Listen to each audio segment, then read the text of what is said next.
We got a Legendary / Mythic Remix banner this month, so we'll be briefly talking about the available older heroes. This month we only have a Mythic Remix for Duma, and I already talked about his new skills and refined in my Update 6.5 refined video. Check that out if you want a bit more discussion, since I want to be doing a light overview here. For the rest of the video, I'll talk about these 7 other heroes available on the banner and talk about their available skills. As usual, the 47 Spark is available.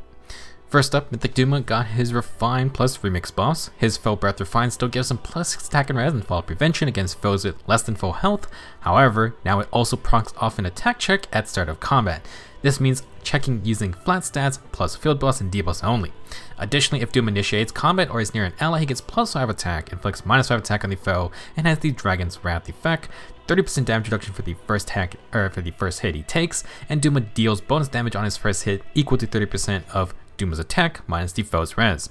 For his remix buff, Upheaval Plus states at start of turn 1 deal 10 damage to all foes, and during Anima defense seasons destroy the nearest offense structure. At start of combat, if Duma is more attacked than default or they have less than full HP, he neutralizes their field buffs. So starting with the second part, this is the same condition as Fell Breath's base effect, so a little bonus to that. Obviously both skills benefit from Upheaval's instant 10 damage, which got buffed from 7 damage. Also buffed is that unlike the catapulted undestroyed structures in the same column as Duma, he now destroys the nearest structure, and yes, you can destroy 2 structures if Duma's in the right spot. For the most part, not a bad refined remix. However, the issue is that as an Anima Mythic hero, Duma has to face Elamine and Astral Seasons, and Elamine has false start, which can literally shut down Upheaval on turn 1. Without the 10 chip damage, Duma now has to win a flat attack check, which is potentially dicey since he does not receive bonus blocking stats. He does have high attack though. You also don't destroy an offense structure, obviously. For his new free skill, Duma did get Fury 4, which is going to give him +4 flat stats. That's great for the attack check, but it's just stats.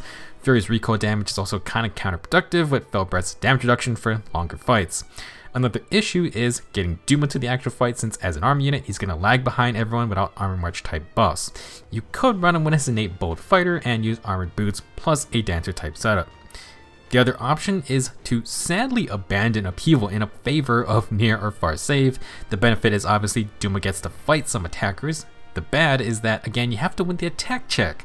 Now, it's not all bad if you want to go for a low sustainability approach, aka meant to only fight once or twice. You can stack Fell Breath's Refine with the actual Dragon's Wrath B skill and / or Moose Bow for double or triple bonus damage on one hit. You have the damage reduction to tank a blow, then you can blow the attacker up with a quick charge Glimmer via Steady Breath or Special Fighter. You can also go with Dragon's Ire or Quicker Pulse Fighter skill for the double tap approach. Ideally, you want something like Surrey Stance 3 for extra stats and guard if you're going to go that route. For the far save approach, obviously you're going to need Distant Counter. You're going to lose out on A skills, but you got Adaptive Damage to really mess up lower defense attackers. Overall, Duma's remix is a bit hit or miss, pretty dang good if the enemy cannot stop Upheaval Plus and has no healing. The only issue is mobility. With his 2 unique skills, active Duma has a lot of damage, and he gets some defensive bonuses too. You shouldn't underestimate him, and I still believe Upheaval is rather solid just outside of 8th the raid in modes like where people don't have a healer on hand. Moving on to the actual banner, starting with red, we have Legendary Marth and Ryoma returning. Legendary Marth is a sword infantry unit who's made up for his old Bark Creep stat spread by just getting all the stats from his remix. Dragon Slaying, +8 to all stats, Spectrum Unity, bonus doubler, and he has Shining Emblem, which gives Marth +6 field buffs when he's starting a turn near an ally. Basically, Legendary Marth self-activates his bonus doubler effect. He has Unity to deal with panic or debuffs. Binding Shield 2 now works on all unit types if Marth outspeeds, so that's Fire Sweep plus Omni Breaker. You then have Shining Emblem buffing the whole team if it procs, plus its Neo Regna Astral type damage. Very solid stuff, although Marth is going to need some new skills.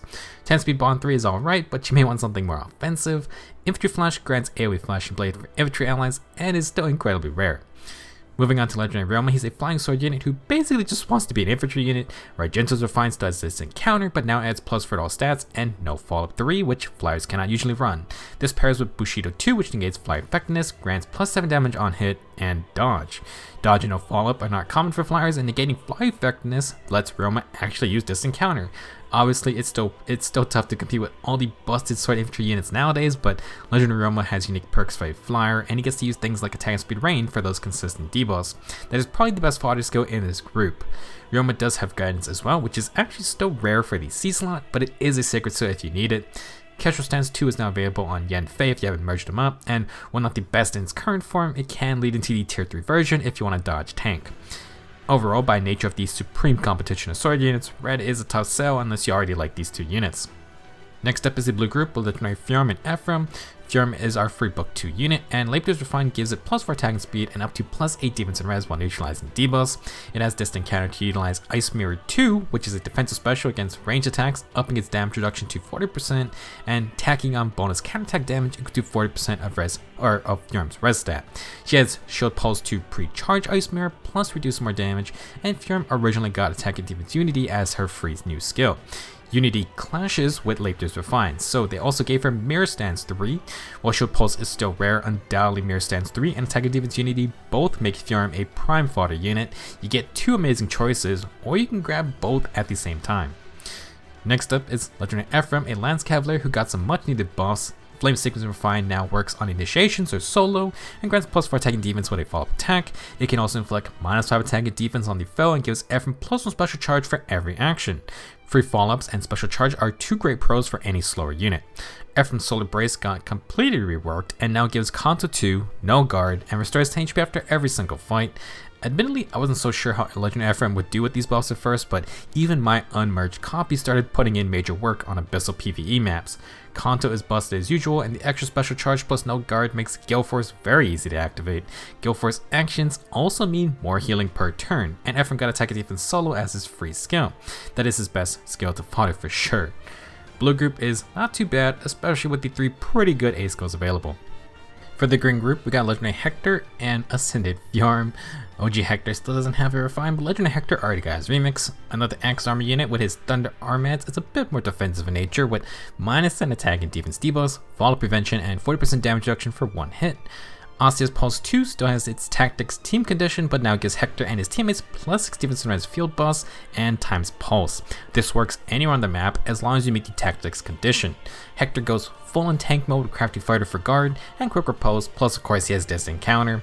An interesting option for varied team comps, Osteo's Pulse giving times pulse can be fun for Cavs Flyers or even other army units. For fodder purposes, you can give DC plus Crafty Fighter to any army unit all at once. Hector also has Vengeful Fighter, but it's definitely become a much less popular option.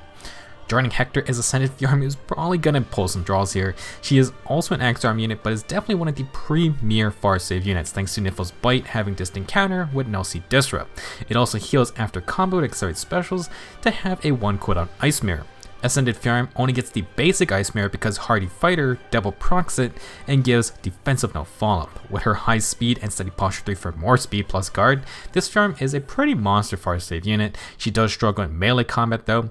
In terms of fodder, you can definitely find a use for this Fjorm, still the only unit with Hardy Fighter, and with how rare Shield Pulse has stayed, the same might happen to this skill, which has overtaken a lot of builds.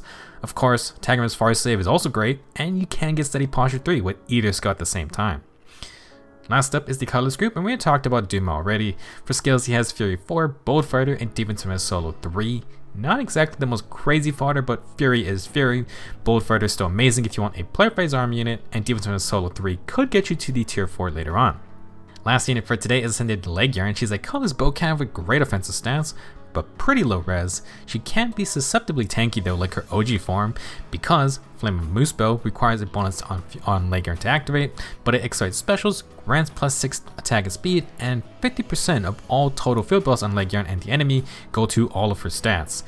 This has a max of +12 to all 4 stats, and is achieved if you hit a total of 24 total field buffs. That's +6 all stats on Laegjarn herself, but you can add in the foe's buffs as well.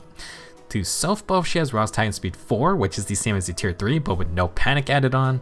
To further her range dominance, Laegjarn has Swift Spare 3 with Attack and Defense Far Trace 3 for Kanto. Both are amazing skills, and you can grab both at the same time. If you wanted some extra Dumas, Ascended Laegjarn is definitely a pretty nice consolation prize. Here's a look at the next rerun dates for these legendaries are Mythics. Hector and Duma return this September, Ephraim in November, Marth and Fjorm in January 2023, and Ryoma in February 2023. I'll be honest, I don't know what their plan is for the remix banners because we're just going to end up in the exact same situation as the monthly banner with only 2 spots per color. Future reruns are just going to keep moving further and further back.